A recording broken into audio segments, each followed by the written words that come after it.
And what we've found is that a lot of these small businesses really rely on these software platforms to help them grow. And these software platforms are then really positioned well to offer more integrated payments into that whole user experience, right? To really get more revenue and also get their small businesses paid faster. Welcome to the Tearsheet Podcast. I'm Zack Miller. As an integrated payments provider for platforms, WePay works with software firms like FreshBooks and BigCommerce to help small businesses get paid faster. Today's guest on the podcast is Tina Hsiao, the firm's Chief Operating Officer. In her 7 years with the company, she's worn a variety of hats in building and growing WePay. The payments firm was acquired by JPMorgan in 2017. Tina describes how the acquisition has evolved and how the two firms work together and collaborate. WePay is ramping its customers and scaling its people, and Tina discusses how the firm has found a way to leverage Chase's resources while remaining nimble and innovative. Tina Hsiao is my guest today on the Tearsheet Podcast. Great to meet you. My name is Tina Hsiao, and I'm the Chief Operating Officer of WePay. In that role, I lead a bunch of different things, including customer support, risk management, technical account management, as well as HR and recruiting. And I have been at WePay for over 6 years. I guess it's a good question. What don't you take care of at WePay? Lots of things. I mean, we are a growing company, but we have a great leadership team across all of our different functions. So obviously, I don't lead product or engineering and finance. So we certainly have great leaders across all of those functions as well. And before we jump into WePay, can you tell me a little bit about your background, how you got to WePay? Yeah, sure. So prior to WePay, I was at Intuit for over 11 years and fully focused on small businesses there, mostly in marketing, but a little bit of product management as well.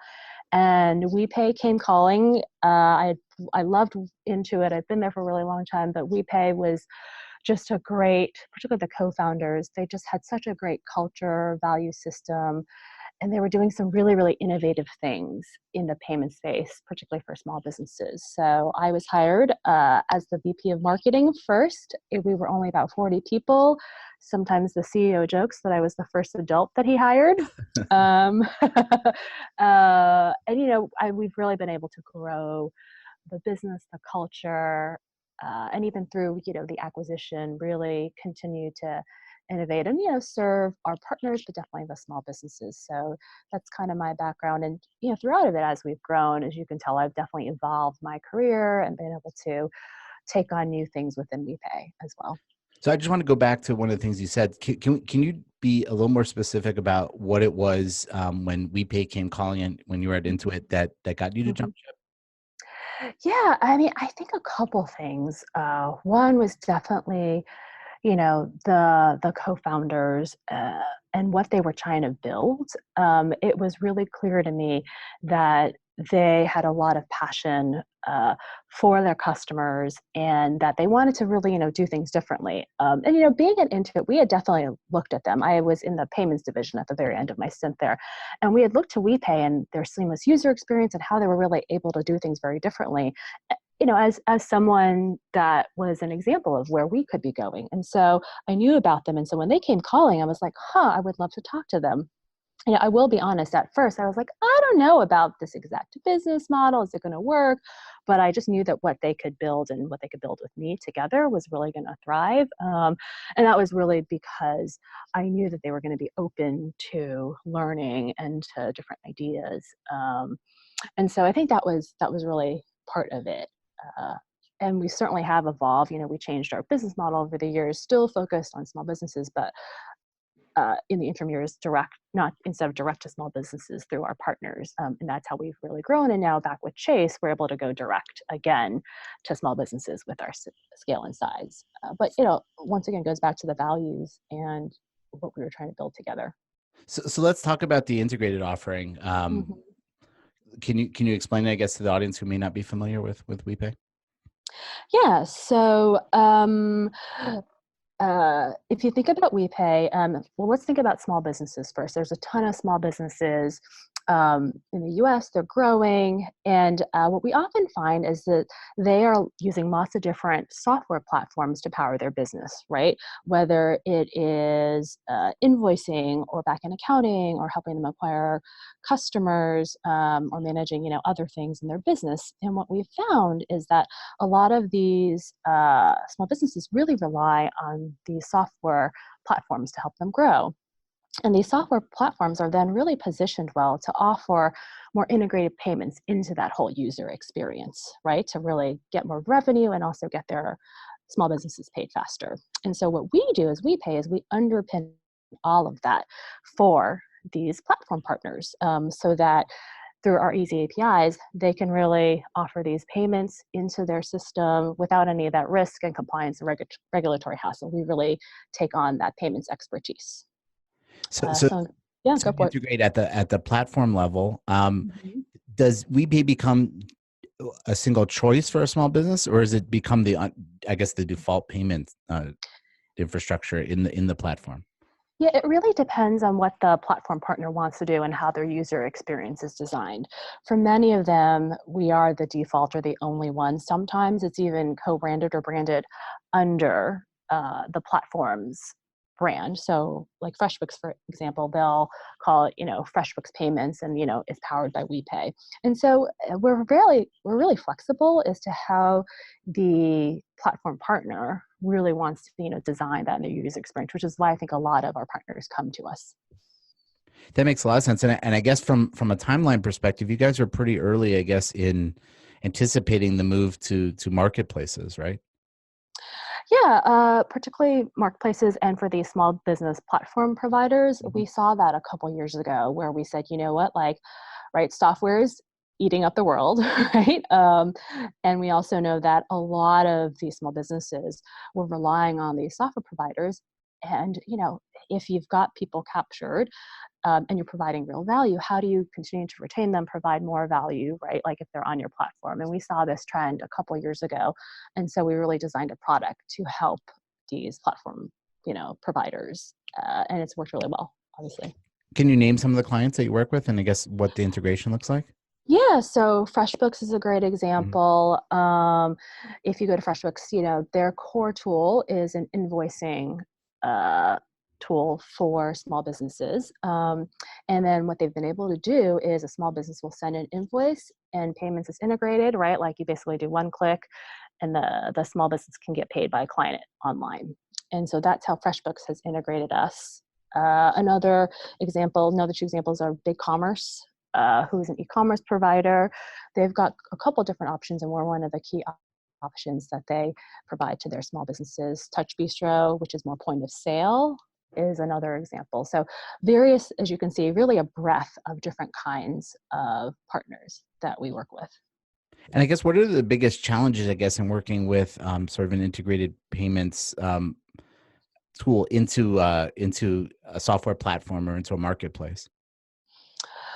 Well, I think, the thing is that if you were to do this on your own as one of these platform partners, it's really difficult, right, to become an expert in payments, to find the partner, to think about all the risk and compliance and regulations. And so I think that's like the operational burdens almost, right, is the biggest hassle and the biggest thing that makes getting into payments or integrating payments into your platform difficult. And that's one of the things we've been really able to solve for them, right? Like we take on all of that risk for them. We help them through it all, and really, take care of that operational burden for them. And so I think usually that's the biggest barrier, and we're taking that barrier away. Is there a lot of education, I guess, in that type of relationship? Is there, a significant sort of client onboarding process? I wouldn't say significant. I would say it really depends on the partner's journey. Like if they have even thought about payments before, if they, are new to it, or maybe they've like dabbled a little bit, or if they've, been a kind of a gateway where they've like had a couple different partners, but not a preferred one. So it depends on where they are in their journey. But what we typically do is we build a whole kind of onboarding process, right? So we have a whole integration team that will help advise, right, their engineers on how to integrate and what things to think about we can help you solution design. And then once you start to think about building your solution, we can also consult in terms of risk. We will also onboard you into support. So we will train your support team as well on what is a chargeback, right? And so we've really built a process such that you can be really educated in payments, or you can have a little bit of knowledge, and we can sort of walk you through that whole piece, but make it really easy and seamless for you. That makes a lot of sense. So can we switch gears to the acquisition? When did Chase make the acquisition? Let's see, a little bit under 18 months ago. So I think we officially closed December 1st of 2017. Mm-hmm. So yeah, almost 18 months. Exciting. And what was Chase? Obviously, you're a growing company in a hot space, but what was Chase most interested in with WePay? Well, I guess I would say at the beginning, it was probably two big things. One was we really fit, a great, I would say, piece in their product set, right? Because they had not been going as much. So these partners, so we really fit that product need that they had. And then secondly, it really was around like the technology talent and the innovation. They are really investing a lot in fintech, in innovation, and we're really a piece of all that. And so they have kept everybody. And in fact, people are thriving, they're growing, and they actually made a ton of investment in us. So for the first couple months and continuing now, we have grown our employee base dramatically, and have been now investing in new products together with them. And so that's really been the last couple of months where they have, they acquired us, they put a ton of investment into us. We hired a bunch of people, particularly on the technical side. And now, we're innovating more together. So that's the exciting part about this acquisition. So I want to hear about the new products in a second. What was the integration like? And I guess what is the current state of integration? How do you function within the greater Chase ecosystem? The integration has been going surprisingly well. I think they did a really great job they knew that this was really the first fintech acquisition they had done in a long, long time. If ever, I think it's been, a decade, maybe since their last big acquisition in general. And so they were really sensitive about, not sort of crushing us, because they're, almost 250,000 employees. Right. At acquisition, we were kind of close to 300, right? And so they were very, very protective of us. They built sort of this wall around us with an integration team, and the people that they picked were all longtime employees who were willing to really push back and kind of, defy the general norms. And so that's why it's been successful. The senior leaders have all been very, very supportive and said, we want you to help us, right, be different. We want to learn from you all as well. And so they very much tried to preserve the culture and the innovation and, let us be able to function, I would say like 90%, right, the same way as a small innovative company within a large company. And so I think that's been really great. The other thing is we've still been able to benefit, though, from the fact that they are this massive company with a great range of products and services and great distribution. So they've been bringing us a lot of distribution, a lot of new customers. But, they've also now, we've been able to start to partner and think about, like, how do we get more access for our partners and our clients to the great breadth of services and products that Chase can bring to bear. So I think it's been, a really good integration. And we're being really thoughtful. Like every single decision we make about tools or technology or HR or about people or, talent, it's all in the context of, okay, like, are we continuing to like preserve that culture of innovation? And so, I'm curious to know, because I know how many hats you've worn at WePay. Mm-hmm. How has recruiting changed, if at all, now that you're part of a larger organization? Does top talent look at that as like a benefit, that the deep pockets and the breadth that you have? Or is it like maybe, this was a hot, like kind of independent company. Now, now they're part of a larger organization. Maybe we're less interested. I'm just kind of curious of the feedback. I didn't mean to. Yeah. I mean, I think that's like a great question. And one that, we certainly had to navigate. So I would say like probably the first month we were trying to figure out like what is the pitch, because there is a different value Mhm. proposition when you're the standalone startup, right? Versus when you're more of a nimble part of a much, much larger organization. But I think it's really worked out quite well. And I will say that I actually think our close rate on candidates has gone up, and we've had the same caliber of candidates because we have a very, very rigorous recruiting process, particularly around the engineering and technical talent side.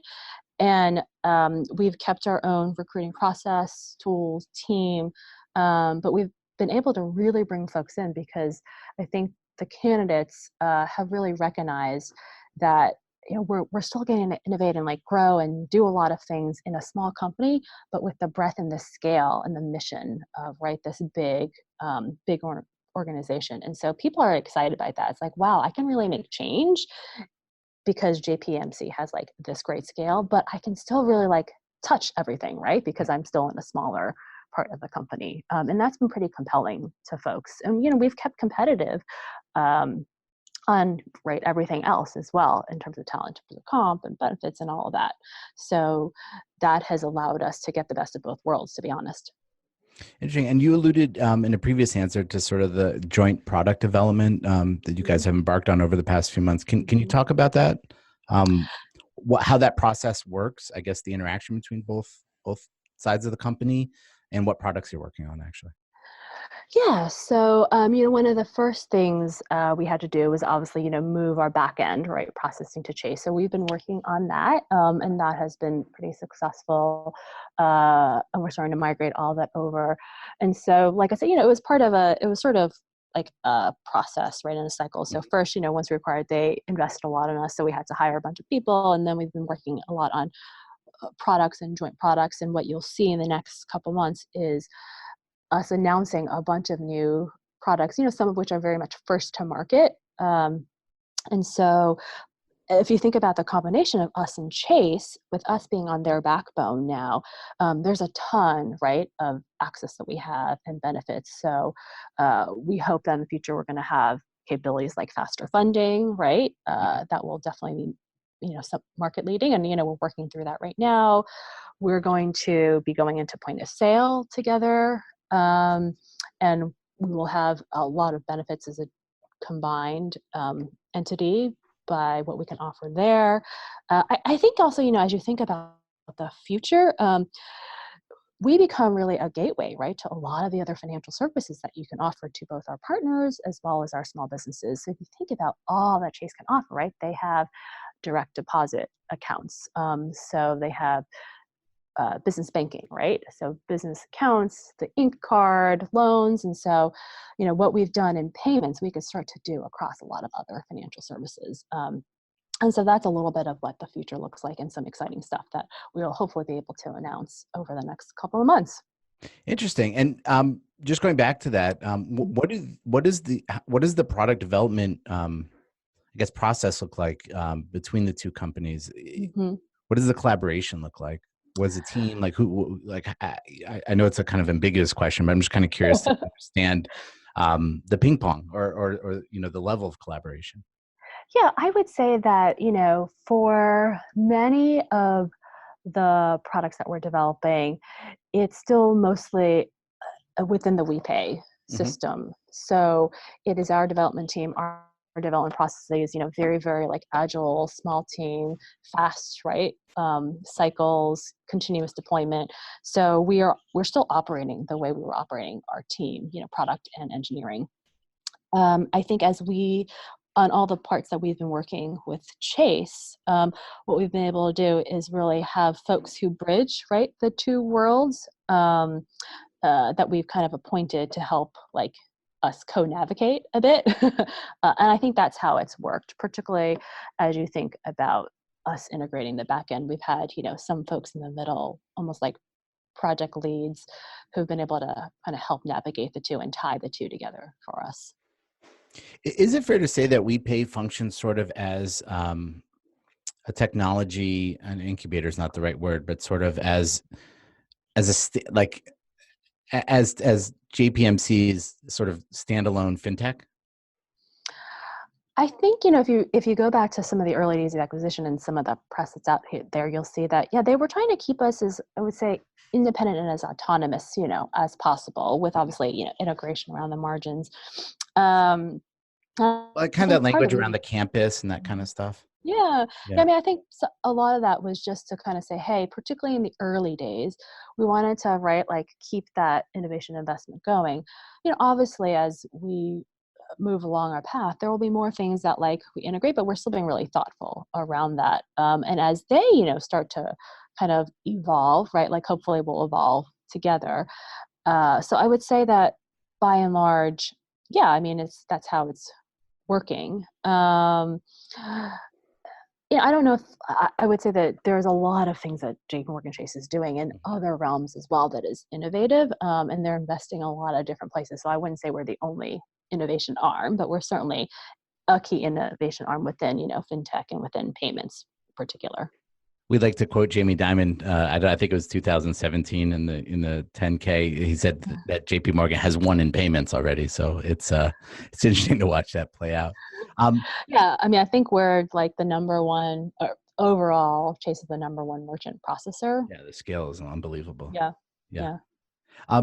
We have time for one last question. I guess what are your big audacious goals looking out into the back end of 2019 for you and your team? For me, my team, well, I would say personally for me, because, I'm the COO, I'm focused a lot on scaling the business operationally, right? And that is across ops, tech, hiring. As we release these new products, we know that there will be lots of client demand. And so I need to prepare for all that, right? I need to prepare for the scale. I think the other thing is, for me, continuing to invest in our culture of innovation and talent. And so for me personally, I'm focused day to day on that continualization of like fostering our culture so that we continue to develop products and innovate and grow. But I think WePay overall, a lot of our goals this year are really to take the products that we've been working on for a while and start to really launch them, with key partners, and to share that with the market. And so there's going to be a lot, hopefully, that comes out in the next couple of months that will be exciting for us.